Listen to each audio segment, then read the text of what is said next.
And if anyone causes one of these little ones who believe in me to sin, it would be better for him to be thrown into the sea with a large millstone tied around his neck. If your hand causes you to sin, cut it off. Ouch! It is better for you to enter life maimed than with two hands to go into hell where the fire never goes out. And if your foot causes you to sin, cut it off. What? And it is better for you to enter life crippled than to have 2 feet and be thrown into hell. And if your eye causes you to sin, pluck it out. What are you doing back here? I have been all over this church looking for you. Well, I came back to this quiet space and I was reading through the scriptures. I think you were hiding. Well, no, I came back here. I was reading through the scriptures in preparation for this week's video message with our congregations. Well, this involves them too, so I'm glad I found you at this perfect time. Look what I found in our car. A bag? Well, yes, it's a bag, but it's what's in this bag. Oh, okay. It's the shirt. The shirt that you promised all of us last week that you would return immediately following our video. Pastor Wendy, you know how busy of a weekend we had. Oh, I know. On Friday evening, your parents came in. Mm-hmm. Saturday, we had Boy Scouts, homecoming, all these different things. Sunday, we had worship, and followed by worship, we had some afternoon meetings. Monday, well, that's our day off, and we took a hike and just reconnected in with family. And then on Tuesday, staff meeting, and here we were Wednesday. So many excuses, but this was Friday afternoon, and you said you were leaving directly after to return it, and it's still in our car. Well, I understand, but Friday afternoon when I left and I went home and everything was posted, I received a text from one of our Michigan fans in the congregation, a few of them, and they wanted to buy the shirt off me, so I hadn't taken it to them yet.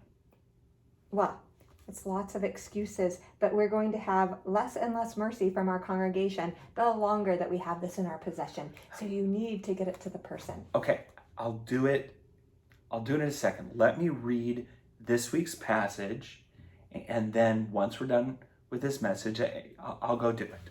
Okay. And if anyone causes one of these little ones who believe in me to sin, it would be better for him to be thrown into the sea with a large millstone tied around his neck. You know what?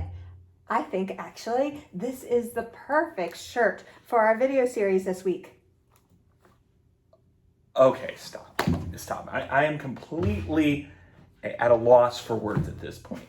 2 weeks ago, we're in Kohl's. I point out this shirt and said, this would be the perfect shirt to buy for the sermon. It's perfect. You said, you are not buying that shirt. I went against all of your advice, went and bought the shirt, walked in with the shirt last week and said, this is the absolutely perfect shirt for this week's sermon. And you're like, you need to go return that right away. Okay. I still hadn't gotten to it, and here you bring the shirt in, and I've said it's been perfect for the last 2 weeks' sermon, and now you're telling me it's perfect for this week's sermon? You're going to have to do some explaining to me. Well, you see, Jesus is talking to his disciples about all the things, the excuses, the sin, the brokenness that get in their way of following God. Okay. And this shirt has become something that has gotten in our way. Oh, okay. And so we need mercy.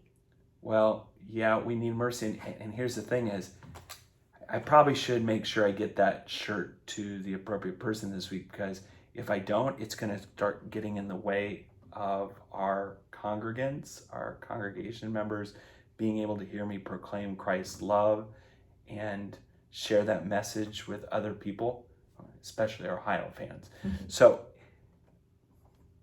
I beg your mercy. I'll get to it this week. But most of all, come join us for worship this week as we talk about real life stumbling blocks that get in our way of worshiping God, following Jesus, and embodying Christ's love for the world. See you on Sunday.